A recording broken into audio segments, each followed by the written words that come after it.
নমস্কার বন্ধুরা, welcome to ইউনিকন। তো বন্ধুরা, এই ভিডিওতে আমরা কিছুটা ক্রিকেট নিয়ে আলোচনা করব, টি-20 ওয়ার্ল্ড কাপ নিয়ে, টিম ইন্ডিয়া নিয়ে, কালকের ইন্ডিয়া পাকিস্তান ম্যাচের কিছু মোমেন্ট নিয়ে কথা বলবো। তারই সঙ্গে সঙ্গে ভারতের পরের ম্যাচে কি কি চেঞ্জ করা উচিত, কোন প্লেয়ারদের রেস্ট দেওয়া যেতে পারে নেদারল্যান্ডের এগেনস্টে, সেই নিয়ে একটু কথা বলবো। ইন্টারেস্টিং ভিডিও হবে, লাস্ট অব্দি দেখতে থাকো। আমাদের চ্যানেলে প্রথমবার এলে আমাদের চ্যানেলটিকে সাবস্ক্রাইব করে তার পাশের বেল আইকনটা অন করে দিও। তো প্রথমত ভারত পাকিস্তান ম্যাচ নিয়ে কথা বললে আমি একটা জিনিস খেয়াল করলাম যে ঠিক আছে, ইন্ডিয়া পাকিস্তানকে হারিয়ে দিয়েছে, কালকে আমরা আনন্দ করেছি, বাট সেটা যে একদম ভারতে জাতীয় উৎসবের মতো পালন হচ্ছে সেরকমটা কিছু না। ব্যাপার স্যাপার এরকম যে আমরা জানতামই পাকিস্তানকে হারাবো, হারিয়ে দিয়েছি। মেন লক্ষ্য টি-20 ওয়ার্ল্ড কাপ জেতা, সেটা জিতলে ভারতের তখন আনন্দটা আরও অনেক বেশি হবে। আর অ্যাকচুয়ালি এখানেই পাকিস্তানের সঙ্গে ইন্ডিয়ার ডিফারেন্সটা হয়ে গিয়েছে। যদি পাকিস্তান কোনোভাবে একটা ম্যাচ কোনোদিন জিতে যায় ইন্ডিয়ার এগেনস্টে, ওরা 4 দিন 5 দিন 1 সপ্তাহ 10 দিন ধরে কিন্তু এমন সেলিব্রেশন করবে যেন মনে হবে যে কি না কি করে ফেলেছে। তো এই মেন্টালিটির ডিফারেন্সটাই আই থিঙ্ক ইন্ডিয়ান টিমকে অনেকটা এগিয়ে দিয়েছে কোয়ালিটির পাশাপাশি পাকিস্তান ক্রিকেটের থেকে। বাকি কিছু তোমার পাকিস্তানি এবং কিছু সাদা চামড়ার ব্রিটিশ বা সাউথ আফ্রিকানদের কমেন্ট ছিল যখন ভারত চ্যাম্পিয়ন্স ট্রফি 2025টা দুবাইয়ে খেলেছিল, যে ইন্ডিয়া এই যে অ্যাডভান্টেজটা পাচ্ছে সেটাই মেন কারণ ইন্ডিয়ার জেতার। কারণ ইন্ডিয়া একটা জায়গাতেই আছে, বাকি টিমেরা ট্রাভেল করছে। তাহলে এইবারে কি হলো, ইন্ডিয়া তো ইন্ডিয়া ছেড়ে গিয়ে শ্রীলঙ্কাতে গিয়েও পাকিস্তানকে এইভাবে হারিয়ে দিয়ে এলো, যেখানে পাকিস্তান শ্রীলঙ্কাতেই আছে, ছোট একটা দেশ। যদি আমরা 2023 ওডিআই ওয়ার্ল্ড কাপের কথাও বলি, ভারত একটা অনেক বড় দেশ, আর ইন্ডিয়া প্রত্যেকটা ভেন্যুতে ঘুরে ঘুরে ম্যাচ খেলেছিল, সব কটা ভেন্যুতে খেলেছিল, যেখানে অনেক টিমের কাছেই এমন সুবিধা ছিল তারা একটা স্টেডিয়ামেই একাধিক ম্যাচ খেলেছে, তখনও কেউ কিন্তু কথা বলেনি। বাট যখন একবার ইন্ডিয়া দুবাইতে অ্যাডভান্টেজটা পেলো, সেই নিয়ে তখন অনেক কথাবার্তা। বাট তারপরে ইন্ডিয়ার পারফরমেন্স কিন্তু টপ ক্লাস ছিল, তো এক্সকিউজ দেওয়ার জায়গা কিন্তু ইন্ডিয়া কিছু রাখেনি। বাকি কালকের ম্যাচের কথা বললে, ম্যাচের কিছু মোমেন্ট নিয়ে আলোচনা করলে, পাকিস্তানের সঙ্গে খেলা হবে আর হার্দিক পান্ডিয়া অরা ফার্ম করবে না, সেটা তো হয় না। কালকেও আমরা সেই জিনিসটা দেখলাম। প্রথমত ব্যাট করতে এসে প্রথম বলে আউট হয়ে গেল, বোলিংয়ে প্রথম ওভারটাই মেডেন করে এবং সাহিবজাদা ফারানের উইকেটটা নেয়। এবং সাহিবজাদা ফারানের উইকেটটার সময় হার্দিক পান্ডিয়ার অ্যাটিটিউডটা দেখেছো, বল করে বলটা উপরে উঠে যায়, জানতো বোধহয় রিঙ্কু আছে, মিস করবে না, ভারতের সেরা ফিল্ডার। হার্দিক বলের দিকে তাকাই নে, বলটা করে করে জাস্ট মানে সাহিবজাদা ফারানের ব্যাটে বল লাগে, তারপর থেকে তার দিকেই তাকিয়েছিল। ক্যাচও কমপ্লিট হয়, ওই দিকে তাকাই না, পুরো ব্যাটসম্যানের দিকে তাকিয়ে আছে, সেই লুক দিচ্ছে। হার্দিক পান্ডিয়ার অরা ফার্ম ওখানে কিছুটা হয়, বাট লাস্টের দিকে কিন্তু কুলদীপ যাদবের জন্য খারাপ লাগছে। মানে কুলদীপ এমন একটা প্লেয়ার যাকে সবাই কিছু না কিছু মানে রেগে যায় তার উপর। রোহিত শর্মাকে তো আমরা বারবার তার উপর রাখতে দেখেছি। চ্যাম্পিয়ন্স ট্রফি 2025-এর সময় মনে আছে, একই সময় রোহিত বিরাট দুজনেই রেগে গিয়েছিল কুলদীপের ফিল্ডিং এফোর্ট দেখে। এবং কালকের ম্যাচেও কিন্তু লাস্টে কুলদীপ যাদব যখন হার্দিক পান্ডিয়ার বোলিংয়ে একটা সহজ ক্যাচ মিস করে 6 করে দিল, তারপর হার্দিক তো রেগে ছিলই, কিন্তু ম্যাচের পর যখন হাত মেলাচ্ছে ইন্ডিয়ান প্লেয়াররা নিজেদের মধ্যে, সূর্যকুমার যাদবকে আরও বেশি ফ্রাস্ট্রেটেড লাগলো। এবং সূর্য জাস্ট মানে দেখে মনে যে জিনিসটা দেখতে মানে সত্যি বলতে কি ভালো লাগলো না। টিমের মধ্যে এই জিনিসটা দেখতে পাওয়া ভালো না। কালকে ওরকম দুটো ব্যাপার হলো, একবার দুবে রান আউট হওয়ার পর, যেখানে আগের দিন অবশ্যই রিঙ্কুর দোষ ছিল, বাট কালকের ম্যাচে ওখানে দুরান ছিল না, হতো না কোনোভাবেই। দুবে যেভাবে আর কি রিয়্যাক্ট করলো ওটার দরকার ছিল না প্রথমত, আর দ্বিতীয়ত কুলদীপ যাদব ক্যাচ মিস করেছে, ড্রেসিং রুমে গিয়ে সেই নিয়ে কথা বলা যেত, বাট ক্যামেরার সামনে সূর্যকুমার যাদব কুলদীপের সঙ্গে যেরকম করলো, একটু মারমুখী মনোভাব ছিল সূর্যকুমার যাদবের, সেই জিনিসটাও করা হয়তো ক্যামেরার সামনে ঠিক হয়নি। ড্রেসিং রুমে গিয়ে সেই নিয়ে কথা বলা যেত। কুলদীপের এটা একটা প্রবলেম যে কুলদীপ ফিল্ডার খুব একটা খারাপ না, কিন্তু অ্যাটিটিউড মাঝে মধ্যে বড্ড আর কি এমন রাখে যেটা হয়তো টিমের জন্য কিছু কিছু ক্ষেত্রে নেগেটিভ হয়ে যেতে পারে। সেটাই কালকে হয়েছে। হার্দিক পান্ডিয়াও তারপর কুলদীপের সঙ্গে কথা বলছিল, সেও খুব একটা খুশি ছিল না কিন্তু কুলদীপ যাদবের এফোর্টে। বাট এফোর্ট ভাই রিঙ্কু সিং কিছু দেয় ফিল্ডে।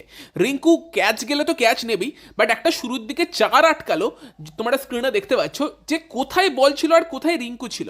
এই বলটা গিয়ে রিঙ্কু ফিল্ডিং করে আটকে দিয়েছিল। এই রিঙ্কু কিন্তু প্রত্যেক ম্যাচে রান হয়তো দুটো ম্যাচ আগের দিন পায়নি, কালকে একটা দারুণ 6 মেরেছে, একটা 4 মেরেছে, বাট রিঙ্কু ফিল্ডে থাকা মানে কিন্তু 8 রান 10 রান সেভ করে দেয়। সাথে ক্যাচ গেলে তো বেশিরভাগ সময় নেবেই। তো ফিল্ডিংয়ে রিঙ্কু যতটা কন্ট্রিবিউট করে সেটাও কিন্তু টিমকে অনেকটা হেল্প করে, সেই নিয়ে কোনো সন্দেহ নেই। Proper team man Rinku Singh. এবং সেই জায়গাতে রিঙ্কুর ব্যাটে আগে একটা 4 একটা 6 যে লেগে গেছে, আশা করি রিঙ্কু তার ছন্দটা এবার খুঁজে পাবে এবং পরের ম্যাচগুলোই আমরা রিঙ্কুকে রিঙ্কু সুলভ ছন্দে দেখতে পাবো। রিঙ্কুর ব্যাট থেকে রান এলে কিন্তু ইন্ডিয়ার এই টিমটা আরও আনস্টপেবল হয়ে যাবে। আর অভিষেক শর্মার ব্যাট থেকে রান আসেনি সেটা অবশ্যই চিন্তার, বাট যদি সুপার 8 থেকে রান আসতে শুরু করে কোনো চিন্তা নেই। দেখো এটা ইলেভেলের স্টেজ ছিল, আমরা জানতামই সুপার এইটে কোয়ালিফাই করব বিরাট কোনো অঘটন না ঘটে গেলে। এবার আসল খেলা শুরু হবে সুপার এইটে গিয়ে। সেই সময় থেকে যদি অভিষেক শর্মার ব্যাট থেকে রান আসতে শুরু করে সেটা সব থেকে ভালো হবে। এবং ঈশান কিষান যেরকম ব্যাটিং করছে, অভিষেক আর ঈশান যেদিন একসাথে চলবে সেদিনটা আরও মজাদার হবে। তবে হ্যাঁ, এই টাইপের একটু স্লো ট্র্যাকে তিলকের ব্যাটিং নিয়ে মাঝে মধ্যে একটু আমার সন্দেহ জাগছে। অভিষেককে নিয়ে অতটা চাপ নেই, তো তিলককে আর একটু কিন্তু স্পিনার এগেনস্টে খেলাটা হয়তো ইমপ্রুভ করলে ভারতীয় টিমের জন্য ভালো হবে। বাকি দেখো, মানুষজন এত তাড়াতাড়ি ভুলে যায় না। এখন দেখছি অনেকে অভিষেক শর্মা ফ্ল্যাট ট্র্যাক বলি, একটু কঠিন পিচ হয়েছে বলে রান করতে পারছে না। ভারতীয় ফ্যানেরা এরকম মন্তব্য করছে। ভাই, এই ছেলেটা জাস্ট কিছুদিন আগে অস্ট্রেলিয়াতে গিয়ে, যেখানে সবাই অনেকেই ফেল করেছিল ভারতীয় ব্যাটসম্যানেরা, সেখানেও একটা ম্যাচে একা দাঁড়িয়ে খেলেছিল। ওই সিরিজে বোধহয় ইন্ডিয়া জিতলো, ম্যান অফ দ্য টুর্নামেন্ট হয়েছিল। অস্ট্রেলিয়াতে কি ফ্ল্যাট পিচ ছিল? একদমই ছিল না। সেখানে ভারতীয় ফ্যানেরা খুব তাড়াতাড়ি জাজ করতে শুরু করে দেয় প্লেয়ারদের। ঠিক আছে, অভিষেক শর্মার ব্যাট থেকে যদি একটা বড় ইনিংস আসে, তারপর আই থিঙ্ক সে আবার তার ছন্দে চলে আসবে, এবং কোয়ালিটি অবশ্যই আছে। আমার অভিষেক শর্মার উপর বিশ্বাস আছে যে সে গিয়ে গুরুত্বপূর্ণ সময়ে ডেলিভার করবে, এই বিশ্বাসটা আছে। বাকি ভারতের পরের ম্যাচ তো নেদারল্যান্ডের এগেনস্টে, যেই ম্যাচটা সম্মান রক্ষার ম্যাচ, মানে এলেবেলে ম্যাচ, কি বলবো, দুধে ভাতে ম্যাচে, মানে কোনো ভারতের কিছু আর সেখান থেকে অর্জন করার নেই। আর সেটা সুপার এইটের কিছু পরিবর্তনও হবে না, সুপার এইটের তো আগে থেকেই সিডিং হয়ে আছে। সেই জায়গাতে ভারত, সাউথ আফ্রিকা, তার সঙ্গে তোমার ওয়েস্ট ইন্ডিজ এবং অস্ট্রেলিয়া, হয়তো এখনও অস্ট্রেলিয়া যাবে কি যাবে না সেই নিয়ে একটা কিন্তু প্রশ্ন অবশ্যই আছে। আজকের অস্ট্রেলিয়া বনাম শ্রীলঙ্কা ম্যাচটা কিন্তু ভীষণই গুরুত্বপূর্ণ অস্ট্রেলিয়ার জন্য। সেই জায়গাতে দাঁড়িয়ে আমার মনে হয় ভারতীয় দল নেদারল্যান্ড ম্যাচের আগে একটা দুটো চেঞ্জ করতেই পারে, কিছু গুরুত্বপূর্ণ প্লেয়ারকে রেস্ট অবশ্যই দিতে পারে, যার মধ্যে হার্দিক পান্ডিয়া ভীষণই গুরুত্বপূর্ণ প্লেয়ার, বল করছে, ব্যাট করছে।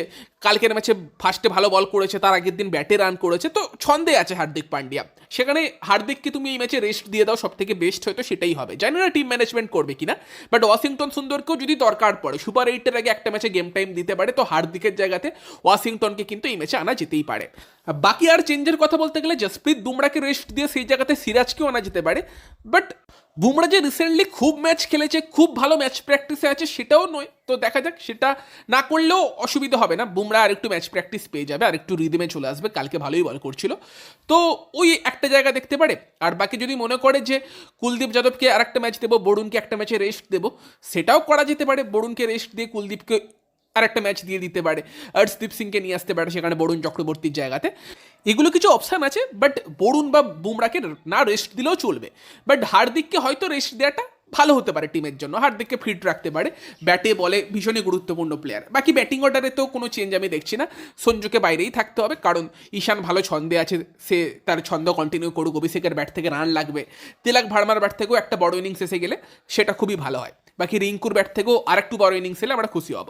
তবে হ্যাঁ, পাকিস্তানের জন্য কিন্তু এখন চাপ হয়ে গিয়েছে। পাকিস্তান কিন্তু এখনও কোয়ালিফাই করতে পারেনি সুপার এইটের জন্য, এবং নামিবিয়ার এগেনস্টে পাকিস্তানের ম্যাচ আছে। এখন কিন্তু ইউএসএ চলে গিয়েছে এই গ্রুপের 2 নম্বরে।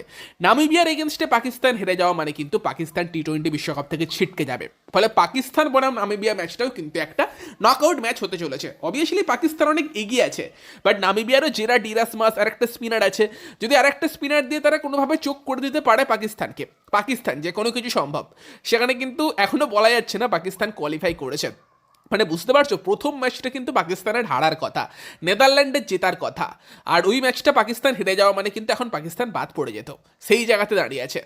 এখনও নামিবিয়া ম্যাচটা জিতে কিন্তু পাকিস্তানকে কোয়ালিফাই করতে হবে, হারলে কিন্তু এখনও বাদ পড়ে যাবে। তো তোমাদের মতামত জানিও কালকের ম্যাচ নিয়ে, কুলদীপ যাদবের ইনসিডেন্টটা নিয়ে কি বলবে, পরের ম্যাচে তোমরা কি চেঞ্জ দেখতে চাও কমেন্টে জানিও। ভিডিওটা ভালো লাগলে ভিডিওটাকে লাইক করে দিও, শেয়ার করে দিও। আমাদের চ্যানেলে প্রথমবার এলে আমাদের চ্যানেলটিকে সাবস্ক্রাইব করে তার পাশের বেল আইকনটাকে অন করে দিও। তো চলো গাইস, এই ভিডিও তো এই পর্যন্তই। Bye bye.